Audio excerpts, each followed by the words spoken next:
Now, do we want to just hang out for a few minutes while we let people filter in?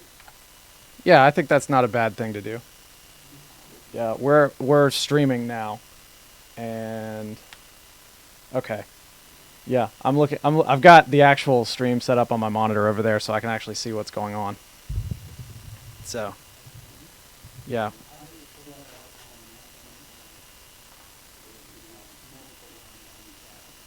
Mm-hmm.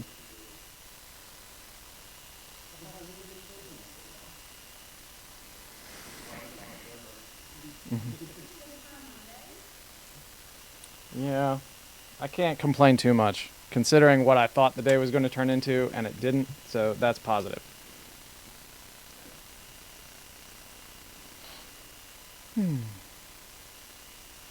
Okay. Is Joe Green in there? Oh, there he is. All right.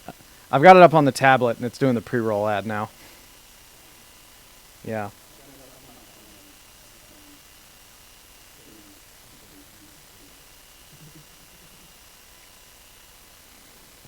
Okay. All right. Cool. All right. Well, Josh, if you want to kick us off, feel free.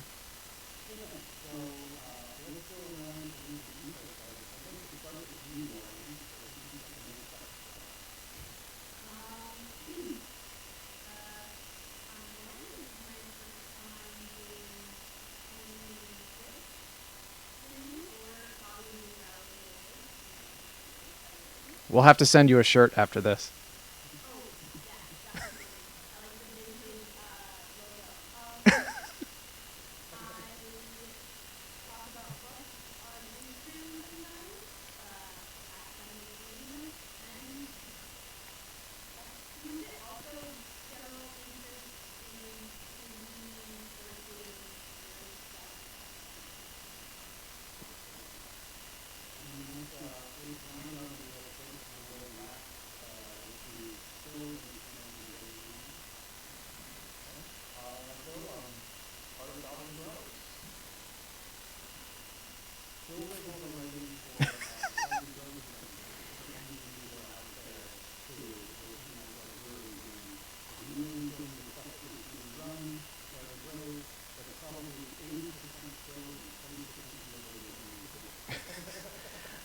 Or if it was Jack, probably 50-50.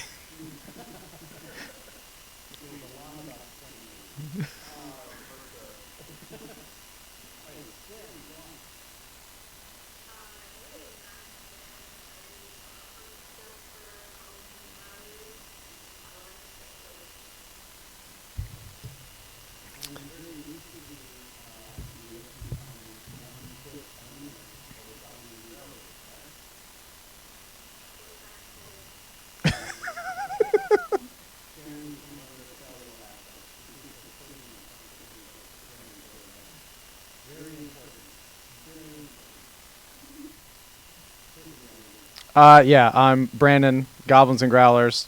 I do writing, I do design. I generally stress out over various aspects of the business, um, uh, much to the annoyance of several people on this call.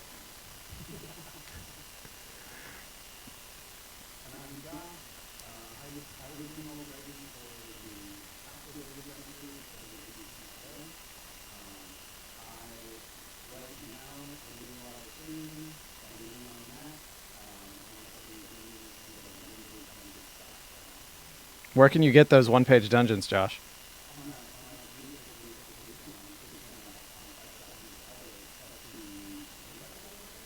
You darn right.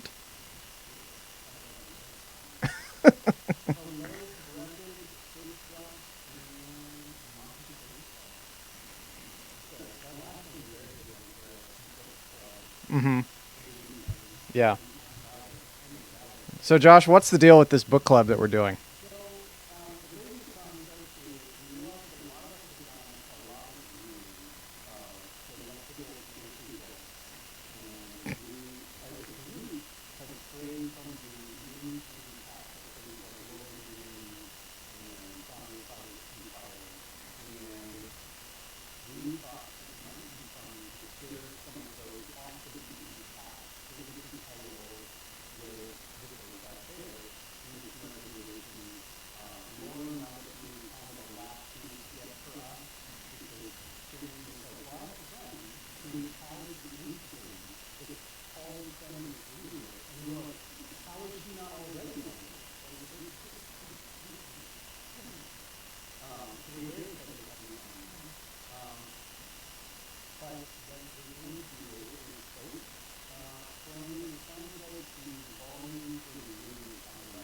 All right.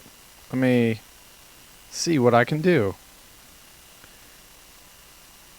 Um, Oop. so I we're also really will trying- create this hellscape really quick as I tab over to Discord or to OBS yes. and boost the audio levels. Yes, indeed. There we go. We'll see if I'm successful at editing that out later. But yeah, It's a peek behind the curtain for anyone who was wondering what the process looks like adjusting volume for a Twitch stream. Now you know. Now you know.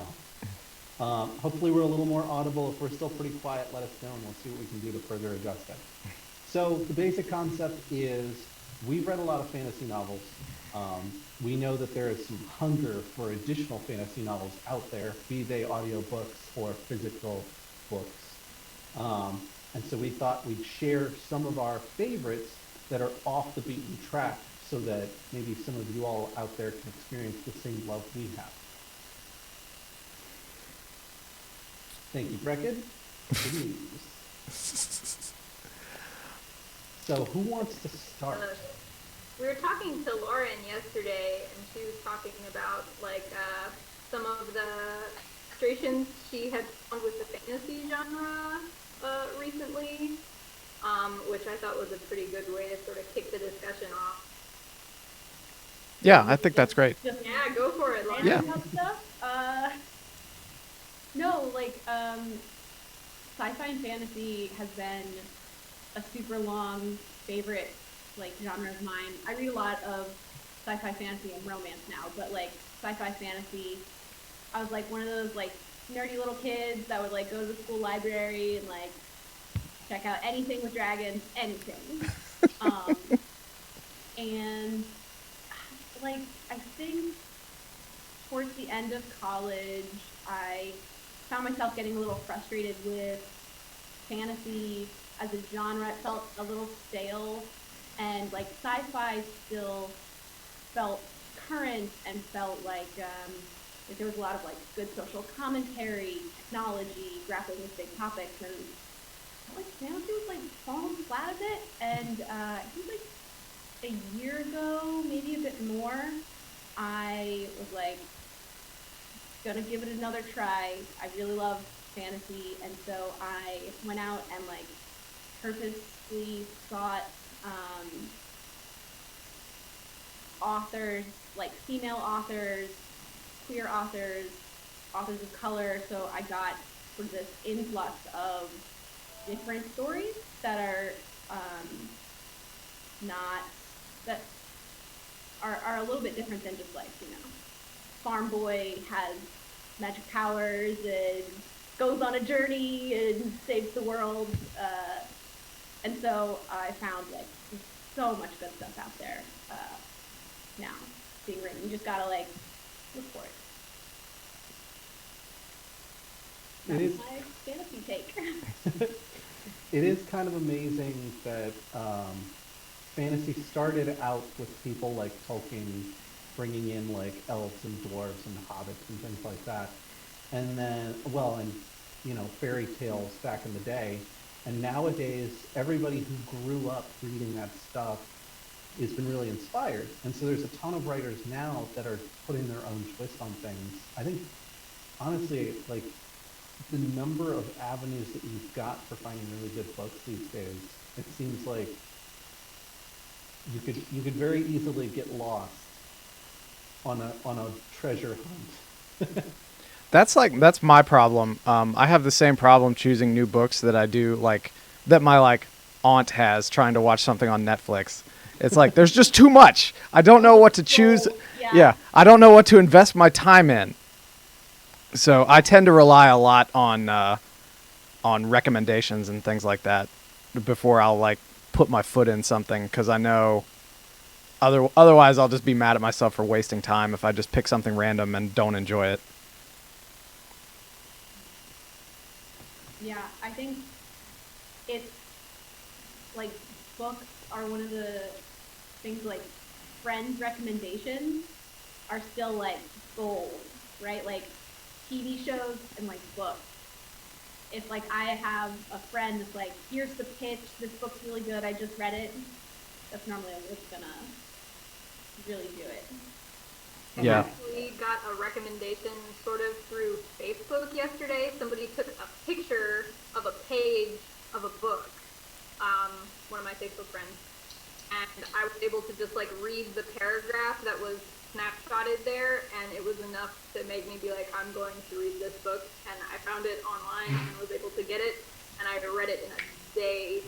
And Oh my gosh. it was urban. Yeah, I literally like finished it half an hour ago, and it was urban fantasy, which can kind of shake up some of that stuff that you were talking about, Lauren, which is like a genre that I've like stuck a toe in every once in a while, but I haven't gotten to read so much recently. What book was it? Discount Apocalypse. It's I pretty have- good. There's little fucking kids. And they're very just, and they make a festival out of everything. And it's great. And that has nothing to do with what the actual plot is. That's literally just like a little side thing that happened. Yeah. I love urban fantasy. Super fun. It was really, really good. I enjoyed it, and it's the whole series. So I always think of the Dresden Files. Like when I think of urban fantasy, that's like quintessential urban fantasy to me. I have so many friends who have read that, but I haven't.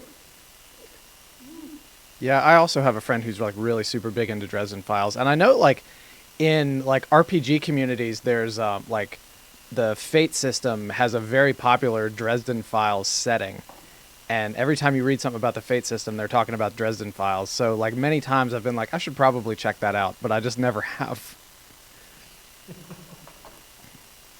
I've read a couple of books, but it's been long enough ago that I couldn't tell you which ones I read. I think I read the first one, and then I read something that was well into the middle of the plot because I was fairly lost for a good portion of it. Yeah, there's like 11 books at least. So many. Mm-hmm. It's a lot. Well, and I think the problem is I just grabbed 2 books off the shelf at the library. I didn't bother looking at what the order was, and that was a mistake. Don't make that mistake. You have to get like super into the lore, and then like things build, and then they're talking about some like magic sword from like 3 books ago. Yeah. Yeah, and the characters, they're assuming that you know all the characters already, and so they do like a quick, brief, like refresher on who that character is, and then they're off and running. It's like, wait, hold on, wait. It's a lot. Yeah, I've had all of the Dresden File books downloaded because I do a lot of like digital reading, and I have just never started them. I suppose I should start. I mean, they're Have to keep a list of like, in order to catch up, you've gotta hit at least one from these lists. Apparently, there are 15 Dresden books out. I'm way behind the times. Yeah. Your outdated Dresden knowledge. oh no. Yeah. What about you, Josh? Wait, what do you mean? What about me? Like, talk about some stuff that you like. So my favorite high fantasy author is Terry Pratchett. Mhm. The Discworld series is phenomenal. Excellent. Mhm. But I felt like I didn't pick Terry Pratchett for my go-to book for a recommendation today because I felt like a lot of people who have explored the high fantasy novel area for any period of time have probably at least heard of Terry Pratchett, and I've probably had about 4 different Discworld novels recommended to them as the place to start. So I was like, I don't need to recommend that because probably a ton of other people already have. Terry Pratchett is very what's the word I'm looking for? Prolific? Prolific. That's exactly the word I was looking for. Very prolific writer. He got a lot of books done before his passing, I think just 2 years ago, Mhm. very recently. So definitely check his stuff out. But the book that I came today with the intent of recommending is Another Fine Myth by Robert Asprin. And this is, I think, mid-70s, early 80s. that this book was published. It's a series that not a ton of people have heard of, but the base concept is that it is a wizard's apprentice whose master is kind of a drunken layabout, who passes away, or actually I can't, it's been so long since I read it, I actually can't remember right now. Just vamp. Something happens to the master, and the apprentice ends up summoning this demon kind of by accident. The demon is named Oz and is from the dimension Perv, which makes him a pervert. But essentially, it's this whole plot concept about, high fantasy adventurers may not be as bold and daring as you assume them to be just because the story says so. Maybe they just got caught up in something accidentally and stumbled their way through and came out smelling like roses. And I've always been a big fan of that because it really humanizes the main characters as they're like, what are we doing? What's going on? Oh, how did this happen? That sounds really cool, and that makes that like comedic kind of take on fantasy sounds like if you like Harry Pratchett, you Oh yeah. probably dig Yeah. that. Exactly. Just talking about the comedic take on fantasy, this is something that I read a few books of maybe like 20 years ago. Is anybody familiar with, I think it was called A Wizard in Rhyme? Does anybody know what I'm talking about? I've definitely heard of that. I don't think I've read it. Yeah, the premise is this graduate student in English literature, I think his name's Matthew Mantrell or something, but he gets like sucked into this like alternate universe fantasy world, and it's basically like generic fantasy setting one, and he gets there and he finds out, because like I think if I remember right, at the beginning of the book he was just sort of lamenting like, what am I going to do with a master's degree in literature? Like, how am I going to find a job? And so he lands in this fantasy world, and he discovers that like reciting like poems and like sonnets and soliloquies and things like that has magical powers. So like stuff will happen and he'll just have to stop and think and go through like his mental list of Shakespearean sonnets to find one that's appropriate, and he's just kind of like, I think this will probably do something that will help me out in this situation. It depends on how it's interpreted, I guess. And then he does it, and sometimes something good happens, sometimes something bad happens. And he also spends a lot of time trying to like modernize the kingdom. Like he sets up like a university system, I think, and the princess or the queen is like, oh, what will they be learning there? He's like, actually, it's not to learn anything. It's just so they can get more experience being on their own, so they can learn to be adults, basically. But they probably won't learn anything outside of that. But I liked it because it very very much did not take itself seriously, and it was just like very much like, this is really dumb, but I'm doing it anyway.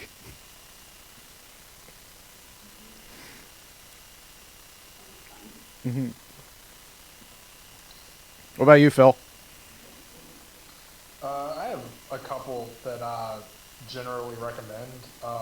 One's kind of similar to what Josh said, is the Old Kingdom trilogy by Garth Nix, who, while generally a young adult author, the Old Kingdom trilogy is leaning more towards getting out of that genre, but has a weird take on the fantasy setting. It's as if there are two worlds that just kind of pretend the other doesn't exist. One where science is taken over and they have steam power and cars, electricity, all of that. And then another where that kind of stuff just doesn't work once you cross the border far enough, and where magic and the undead are a huge issue.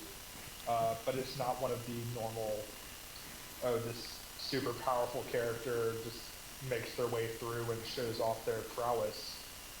It's more of a, this kid is born to one of the great, basically necromancers. They're called Abhorsons in this series. I love that series so much. It's such a good series.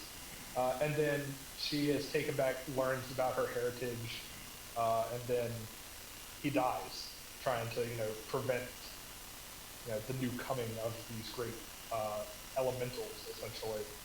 And then it goes through the 3-book series where she has to find her way, understand the power, and figure it out basically all on her own.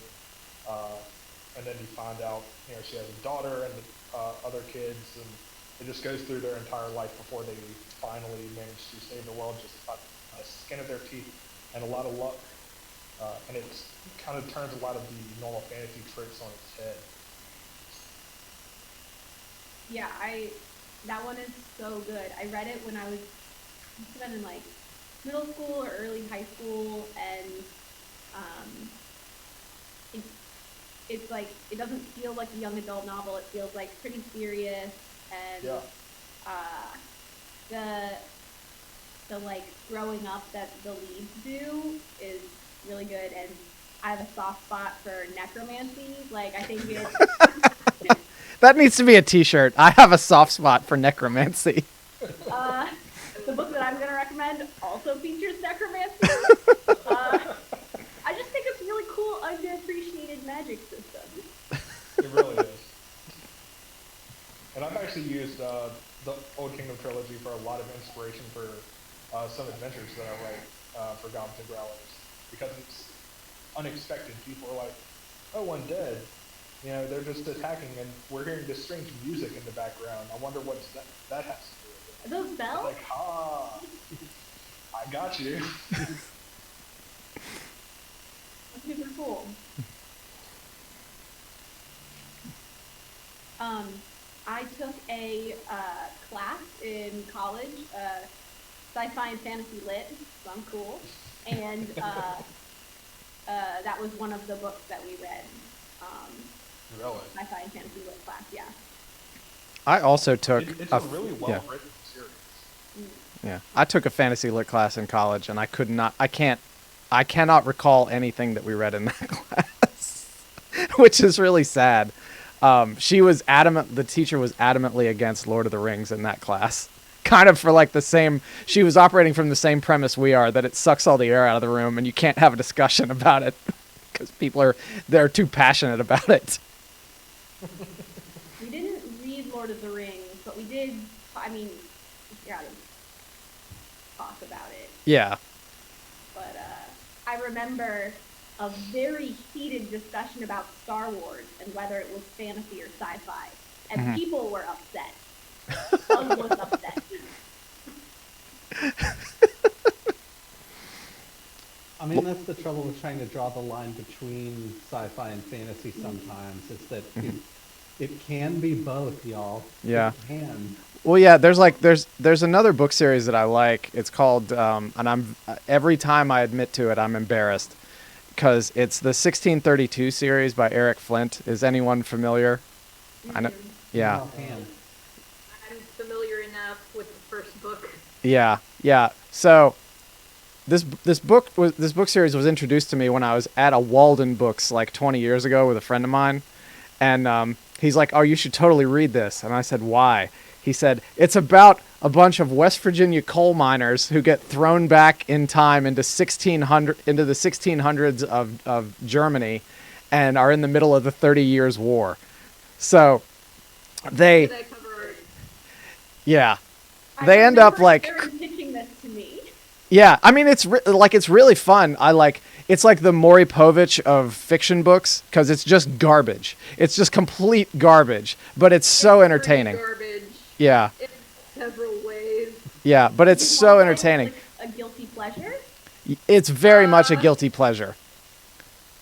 It depends on what type of pleasure you're looking for. Well, like I lately in my life have said there are no That's guilty why I pleasures. knew it Yeah. before I gave up. I read the whole book in a day. It's Eric Flint is an academic and absolutely not like a story writer, but he's managed to come up with a really good concept, and like there's like 20 different books in this series, and he farms out the writing to other people who are varying degrees of good or bad at it, but the whole thing just sort of follows like they land there, they end up having to like form their own city-state democracy in the middle of like disunited southern Germany, and they get in a fight with Cardinal Richelieu from France, and they completely change the course of history and everything. At some point later in the series, they go to the Caribbean to secure like get a stranglehold on the sugar trade or something like that, so they can keep making money. They ally with the King of Norway and create the new United States of Europe. I can Wow. sum it up with the last sentence from the synopsis. At that moment, freedom and justice, American style, are introduced to the middle of the 30 Years' War. Whoa. Yeah, yeah. I'm very self-aware of how embarrassed I should be for enjoying that book.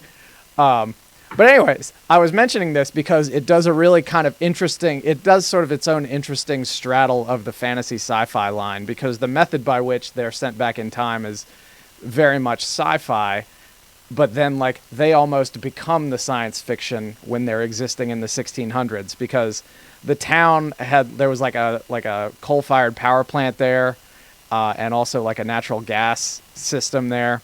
So they're able to like bring like power and lights and even television to the 1600s and stuff. And all these people from the 1600s are just like, because they're living in huts and hovels, like the person being oppressed in Monty Python and the Holy Grail. They're just like digging mud and everything.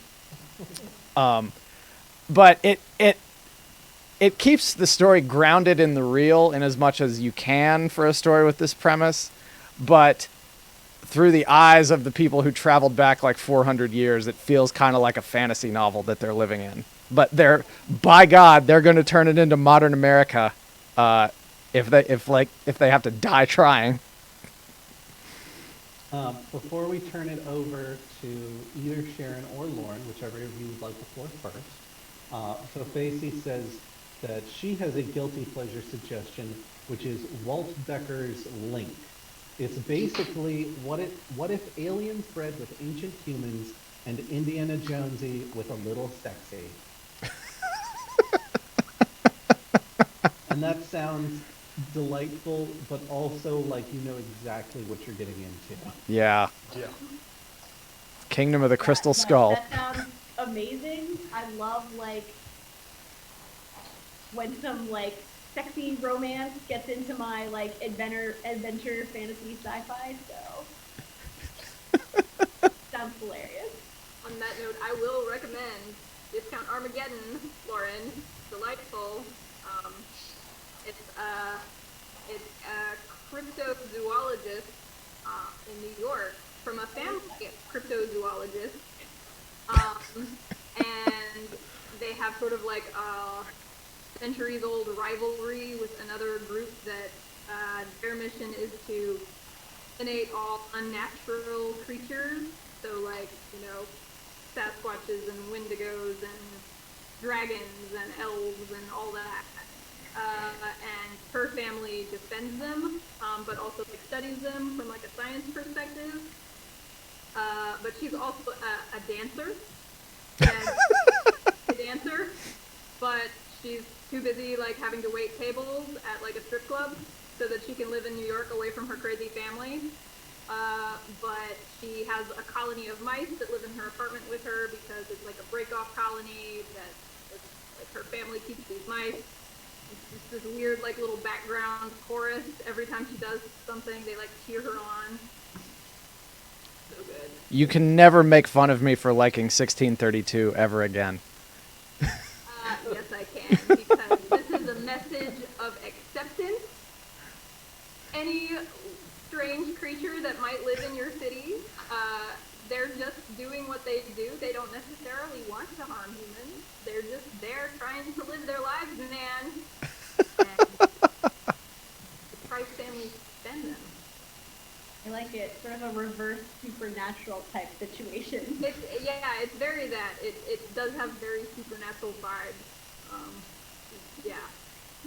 Yeah, normally those like urban fantasy, like paranormal sort of romancy type things, the main character is like badass vampire hunter or like something like that. So it's nice that you get She that is trope that a little too, bit. but her primary mode is defender, Yeah. and then like she'll let him off with a warning and be like, okay, please don't eat any more humans, and then she has to enforce, but only on days when she can take time off from being a ballroom dancer.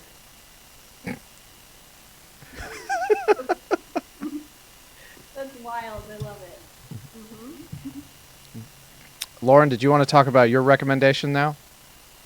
Sure. I brought a couple of books. Just talk till you run out of oxygen. It's fine. Okay, I'm going to talk about the one I'm reading right now. I'm totally obsessed. I sat on this one, Six of Crows.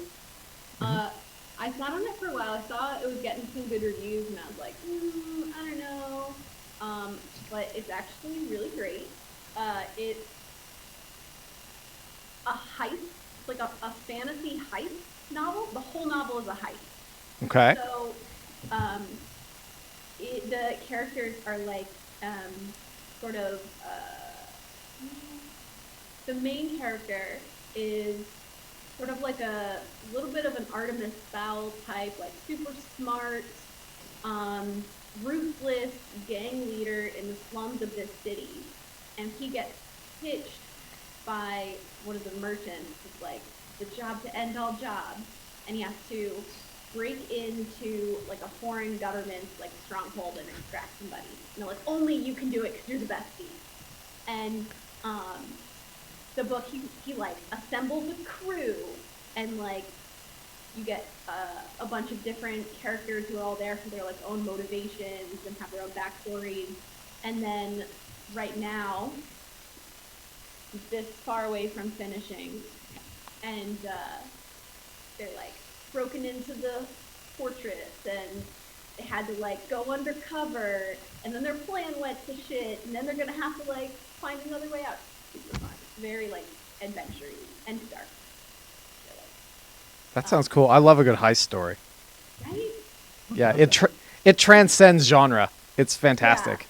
So it's like heists and locked door murder mysteries can be done in any genre, and they're gonna be amazing.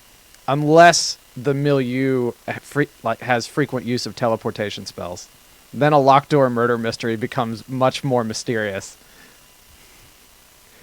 Maybe it could be done really well. I'm sure they have sci-fi locked door murder mysteries. I'm sure they do. I can't think of one off the top of my head though. The book I'm recommending for book club is sort of a locked door murder mystery.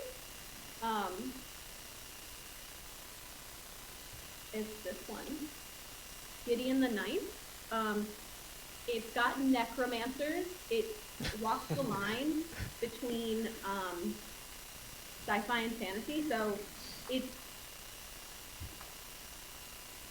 just to read. I can't describe it better than like the little line on the bottom. Lesbian necromancers explore a haunted Gothic palace in space. If that's not a great description, I don't know what is. Yeah, that's Right, fantastic. It's Gothic in both the like hot topic sense and the literary sense. That's phenomenal. And it's actually like really well written. It's up for the Hugo Award for Best Novel this year. Oh wow. Wow. Wow.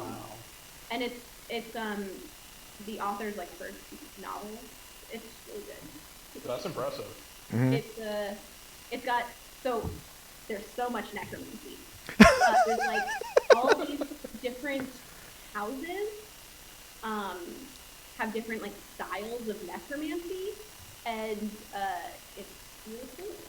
And they're all stuck on this like deserted planet, like this deserted palace on this planet, and they have to figure out what happened because there's like this competition, and they have to all compete to see basically who can solve the puzzles and like figure out what happened and why the palace was all deserted and decrepit. And So it's also a point-and-click adventure game. it's so good. So that's my recommendation for book club. Gideon the Ninth. Yeah. Sounds amazing. We had a couple more comments. Fisk Black had a guilty pleasure series, which is the Inheritance Cycle, saying, I know it's not the greatest series, but it brings me joy just for the premise being so good. Which, Is that the Christopher Paolini one? yeah, which, by the way, growing up a homeschooler and finding out that a 15-year-old homeschooler was a published author was like, yeah, homeschooling's pretty cool. Yeah, I where's know your I've novel, heard of that Josh? series, but I don't know what like the plot is. The, You can go ahead. Phil and I both are like, we're so ready to talk about it. It's the base concept is that it's a world where dragons are very rare, but they bond with people, and those people are then the only person that bonds with the dragon is then that dragon's rider. It's, as I understand it, sort of similar to Dragon Riders of Pern in that sense. I have not read a lot of Dragon Riders of Pern, so that I'm less familiar with. But it's a very YA novel. It's literally written by a YA. So it's if you're feeling a little bit of that, like, what was it like to be 15? This will very quickly take you back to those times, and that is both its strength and its weakness at the same time. Because if you're going into it expecting it to be something a little bit deeper and more fulfilling than a YA novel, you might be like, well, where's the rest of the substance? Like, where's the hidden messages that I was supposed to find when I came back at the age of 27? And you may not find those so much. But for really encompassing the young adult atmosphere, I think there's almost nothing better. I unfortunately fell off of that series at eldest because of things that were going on in my life at the time. I was like, I can't do the angst right now. It's too much. But Phil, I imagine you probably finished the series, given what I know about you and taking things all the way. Yeah, I've read through Brisinger, the third book, and then found out, oh, he's changing it from a trilogy to a 4-book cycle. Now I've got to get the 4th book and read this. I've read the first two. Now I remember. Yeah, Aragon, Eldest, Yeah. Brisinger, and Inheritance. I actually have all 4 of them still because I can never bring myself to get rid of books. So Josh, if you ever want to finish it, I have them. Oh, and it had a movie too. That was really bad. Oh, the movie's horrible. We don't talk about the movie in much the same fashion that we don't talk about the Avatar, The Last Airbender Oh movie. God, No, They don't exist. no. They don't doesn't exist. exist. I was so looking forward to the movie being good because it had Chris Irons in it, which should make a movie excellent, like just by itself. And then it was such a disappointment. And if you had read the book, Christopher Paolini wrote it in such a way that turning it into a movie would be so easy. Like, you could literally just break the book out into a script and be like, here you go, and it'd be a great movie. But they didn't do that at all. Breckett brings up a good point. The movie was impressive levels of bad. You guys are ignoring Scrib07's comment about Gideon the Ninth. Well, we were about to get there. We wanted to talk through Aragon first. Scrib07 says, I was about to say regarding Gideon the Ninth, I was about to say you had me at necromancers, but then lesbians, which I was in the same boat, so I totally get where Scrib's coming from. I actually have another book recommendation featuring lesbians, so I could. But are they necromancers? No necromancers. Oh, it's only half a Deal loaf. breaker. But are they necromancers? Actually, I did finish a book over the weekend about lesbian necromancers. Another one. Are you sure this isn't just a subgenre or subculture that I'm unaware of? Are you writing these books? This is like when I was in high school and I found out that time traveling romance novels were like their own thing. What? I like there was that movie with Hugh Jackman where he like traveled forward in time or whatever. I can't remember the name of it, but he was like some nobleman. Kate and Leopold. Yes, Kate and Leopold. And I remember remarking to a friend that that was a really stupid premise, and she was just like there's tons of stories like that. Like, she showed me her mom's dime store novel collection of time traveling romances, and it was just like a giant shelf full of them. It was Outlander Pretty sure we before had it a was bunch of cool. those in the bookstore. But ugh. Before we cut Lauren loose on talking about more lesbian necromancers, which I am very excited to get into, we've had a couple more comments. Someone recommended, it was Breckid recommended watching Aragon with the Rift Treks commentary, Ooh, I bet that would be fun. because that is a way that makes that film bearable, as I understand it. Scribo7 says that lesbian necromancers should be a subgenre. Fofacy shortened it down to lesbomancers. And then we're getting general good vibes for Rift Tracks, people being appreciative of the good work that Rift Tracks does. So Lauren, please tell us about this additional novel that has lesbian necromancers in it. I literally just finished it a couple of days ago. This is it, The Unspoken Name. It's more it's like Gideon the Ninth is not YA. It reads very much like an adventure novel, but like this one is actually YA, so pretty dark, like for YA. And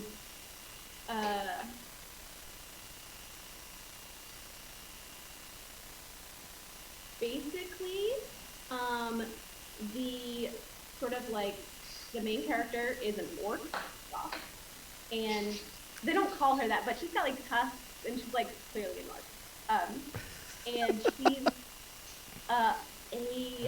raised in the cult of like necromancy god, and raised to be like a sacrifice. And so she's like the child bride essentially, and so she's going to like be sacrificed on her like 14th birthday, and then she runs away. But like once you owe a debt to like a god of death, like you eventually have to pay that up, and so there is lots of adventure and sort of as her, so she becomes like an assassin, and she winds up like betraying all of that and falls in love sort of, and but all the while like her past like scary necromancer librarian and tracking her down. Sounds Yeah. amazing. She's not a necromancer, but there's lots of necromancy in it. It's necromancy adjacent. Yeah. The bad guys are necromancers. But yeah, super fun. That's so cool. And I feel like I haven't read fantasy novels in far too long, because you're coming out here with all of these amazing recommendations, and I'm like, man, I'm recommending stuff from like the mid '70s, and Lauren's here like, yeah, this one's Hugo Award nominated for this year, and this one also came out recently, and all of these sound amazing. She has an I need to get back Instagram in to the do game. book recommendations. Like she's got several legs up on us on this whole thing. Yeah. But that's why we're doing this, so that everyone can get these good recommendations. Yeah, I vote we make Lauren the official host of this, because clearly she knows way more about what she's doing than any of the rest of us do. Written I them all second down.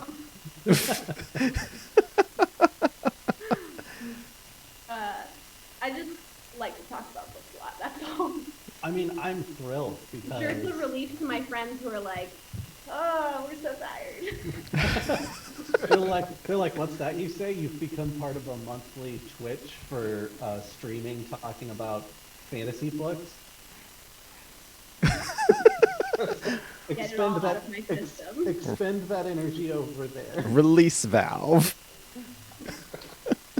Scribo7 wants us to know that is Liz. Mhm. Hello, Liz. Liz is Scribo7. And then Fofasi says, there's a lot going on and I'm here for all of it. Which I'm right there with you on that one. Mhm. Because child bride to the god of death, and then necromancers, also she's an orc. Like, all of this is great. I'm excited. Yeah. So let's have a little brief discussion about which of these books we are thinking about reading this month and Mhm. coming back and talking about next month. And chat, if you have any additional recommendations you'd like to put out here, now is a great time to do it. Yes, Squib Liz, says- we can definitely do that.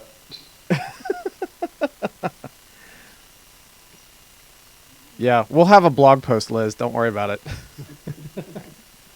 So, personally, I'm really excited about the Gideon the Ninth book that Lauren was talking about, because Yeah. that sounds That's amazing. where I was leaning. Yeah. Yeah, I would definitely get that. Yeah. Like, I love all the books that came to the table today. Like, all of those sound absolutely like things I need to read. But for things that I need to read immediately and then talk about, hopefully shortly thereafter, so that I'm not like bubbling over with excitement, I think Gideon the Ninth is right there for it. Yeah. I'm having a hard time coming up with an argument against it, really. Yeah. And I'm How fairly long is it, argumentative. Lauren? That's always something to consider. I think it clocked in around 420 pages. That's not too bad. I'm going to be bubbling over for a while then. I'll be able to read that in a couple days. Well, Phil, just read everybody else's recommendations first. Yeah. I'm definitely interested in reading a couple of these, and I might just do that. Oh, this is the first book in a trilogy, it says. Is it a planned trilogy? It's planned. So Okay. the second book was supposed to come out soon, but I think it got pushed back to like October or something. Oh, because of COVID? Fair. But Oh, hey, and it's only $12 on Amazon. All right. Is that for physical or digital copy? It looks like it's for physical. Neat. So I could probably get it cheaper digital. Yeah. Because Oh. I literally cannot fit any more books into my... Oh, wait a minute. Hardcover is $15. It's $13 on Kindle. Oh, that's not bad. No. $15 for a hardback is great these days. That's a phenomenal price. oh my god, Yeah. it adds up. Yeah. Trust me, I know. Yeah, I have a rule for myself now. If it's like a book that I feel is capital I important or capital I interesting, I will buy a hardback.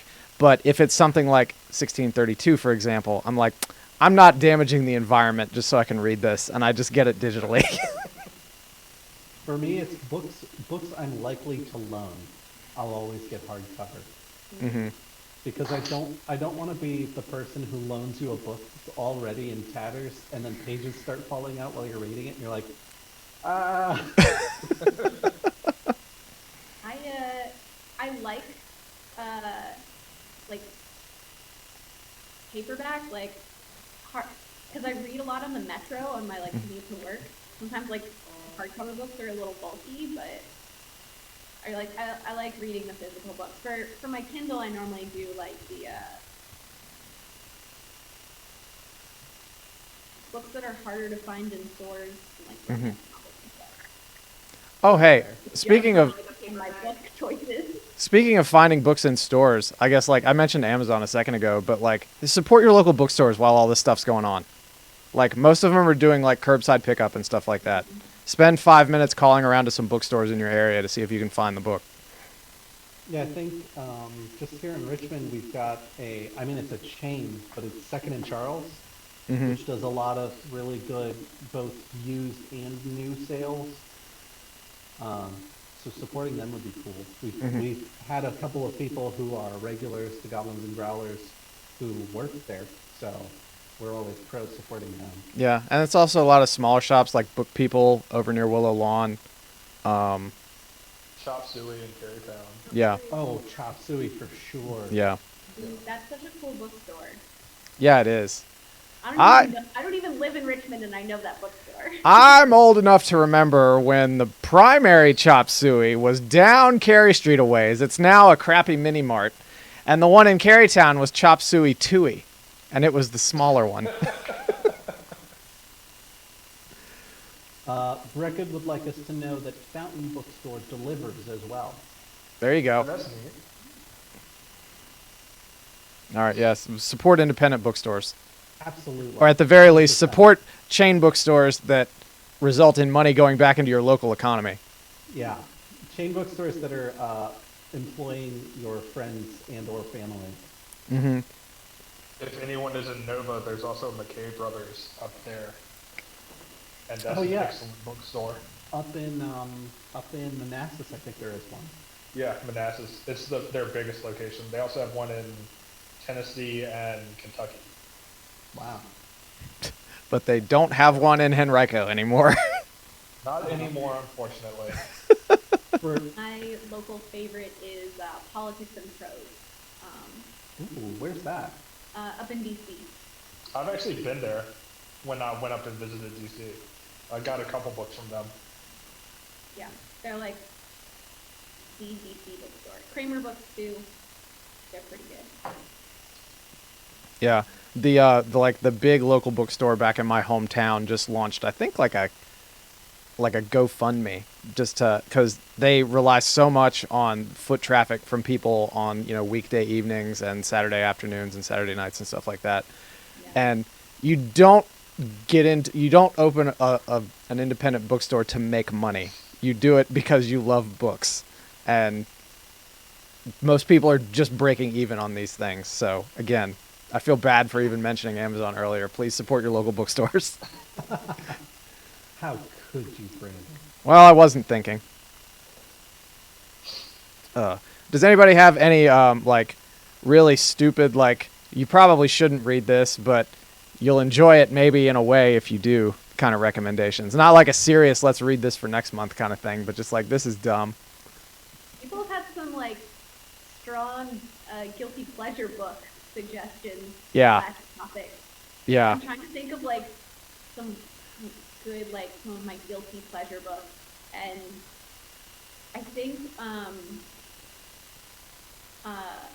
I like paranormal romance adventure stuff, and the Anita Blake series by Laurel K. Hamilton is the epitome of guilty pleasure. That would be my embarrassing book oh shit, that features a necromancer too. Main character is necromancer. I swear to God, it's not planned. But there's You definitely have a type. I like goths, I don't know. But there's sexy vampires and werewolves and lots of murder and very fun. I don't have a guilty pleasure to recommend, but I have a comfort read that I've been rereading. That's another good one. To read Discount Armageddon, but I'm rereading Once and Future King, which is really awesome if you've never read it. I mean, it's an Arthurian legend retelling, but it's really, really good. It's got a good whimsical air to it, but it's also kind of it's a little dark and a little little human. In a lot of places, it's really good. Oh, go ahead, Phil. Sorry. Not really a guilty pleasure, but more of a easier read that I finished up recently for the third time. Is Magicians by Lev Grossman. It's basically adult Harry Potter. And I mean, I'm pretty sure most people read Harry Potter when they were younger, and it's a fairly well-written series. If you want more of a grown-up version, this is basically it. Have you seen the TV show? I have not had a chance to yet, no. I've seen at least the first season, maybe the first two seasons of the TV show, and it's pretty fun. So I'm curious how. Do they stream somewhere? Hmm? Where do they stream? Or is it just on TV? I thought it was on Hulu. I can't remember where I watched it. It was like a couple years ago. Oh, okay. Yeah, Hulu I know sounds I've right seen for them that on one. something, and it had to I think I watched it on Hulu or Netflix. So Well, I have both of those, and I do not have normal TV, so I'll have to check it out. Who has cable anymore? Right? I tried to recall the title of my high fantasy guilty pleasure, but I've apparently suppressed that information from myself, so I couldn't relocate it for myself. What I could recommend is if you want some high fantasy that gets really gritty, and maybe almost too realistic, there's a series by Glenn Cook called The Black Company. They are massive novels. Oh, so They're- good. They're phenomenally written, but they are basically, what if you took an adventuring company and you wrote it as if they were in the real world dealing with like death and misfortune at every turn, etc. And like even magic from their perspective, because they're all mercenaries, is very foreign and terrifying. There's an old like Nintendo era RPG kind of like that called Darklands, and it takes place in like medieval Germany, and there's no magic or anything to it. You have to heal yourself with potions and stuff. So when you do run into monsters, it's just like, this is the most terrifying thing that I could even conceive of. And it's killed me in one hit. It's a really deadly game. Oh my gosh. Mm-hmm. Yeah, I think I've already talked at length about my guilty pleasure of 1632, but if I had to add anything else, I would say any Anne Rice novel after The Vampire Lestat. Like, at that point, it just all sort of like dissolves into just a mess of melodrama and vampires.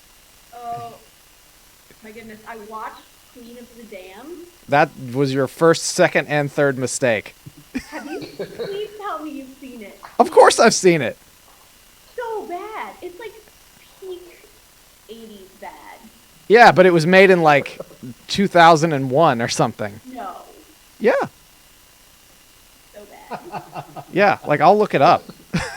But yeah, but the thing is, like, Interview with a Vampire is so good. Vampire Lestat is so good. And then you get to Queen of the Damned, you're like, okay, Lestat's a rock star, okay. And then the body thief, and you're like, what the hell is this? And then then you get to Vampire Armand, and it just goes nuts after that. Like, I love the mythos of all those vampires, but like, Anne Rice just went crazy after a certain point. She couldn't tell a good story anymore. But that being said, I am very excited for the Anne Rice Vampires television series that's supposed to be coming out in a couple of years. Oh, I haven't heard of that. Mm-hmm. Yeah, I think it's going to be on Amazon Prime, actually. And I think her son is like executive producing it, because she had that period where she stopped writing about vampires and only wrote about Jesus, and now she's back to writing about vampires. Interesting turn. Yeah. Our Anne Rice expert here. I really loved the Interview with a Vampire, the movie with Brad Pitt, and that got me into the books, and I love the books, but as I said, they're terrible. They're terrible after a certain point. I like both the book and the movie for Interview with Vampires. Mm-hmm. Good. Yeah, the movie just made a lot of really good, like, stylistic choices. Oh, Queen of the Damned was 2002, actually, Why Yeah. do I think it's 80s? because it has that kind of feel to it. Is it set in the 80s? Maybe? It might be set in the 80s, because that would be contemporaneous with when the book was published. I don't know. It was such a thing. Yeah. Why? Do we want to bring it back to books rather than vampire movies before we end? Josh? I was going to go ahead and say that if you want to participate in conversations such as these with fellow nerds, up to and including a lot of the people in chat right now, I'm dropping the link to the Discord in chat right now. So that's available. You can find Brandon and I on our weekly Thursdays podcast, Quid Pro Roll, which is itself in a high fantasy setting where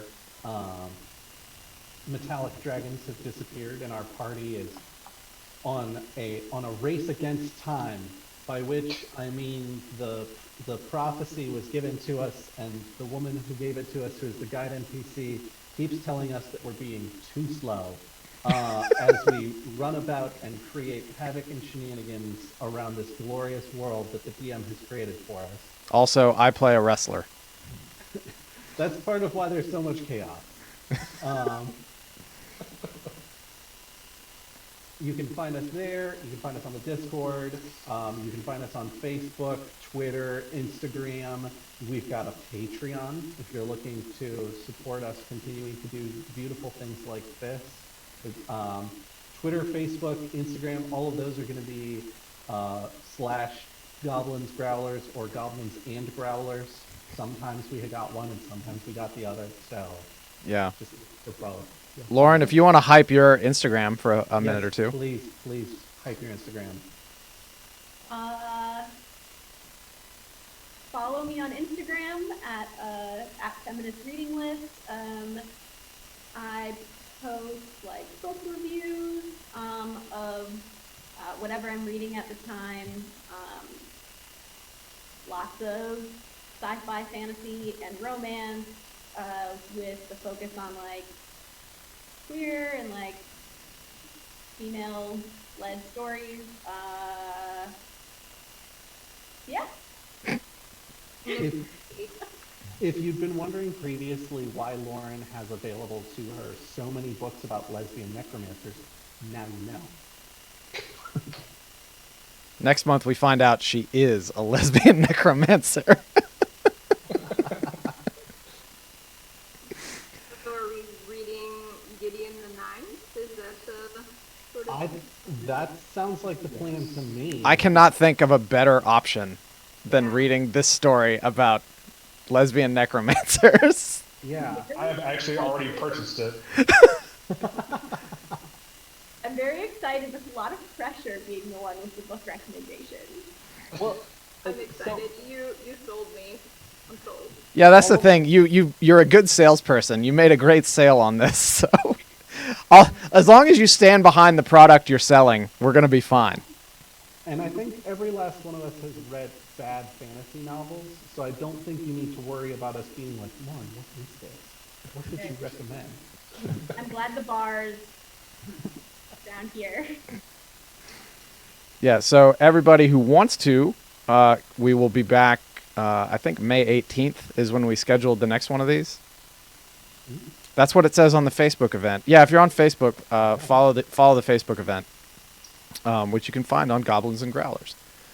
And we will be back, and we will have a fulsome discussion about this crazy book that sounds actually really good now that we've sat and talked about it for a little bit, that I'm super looking forward to reading.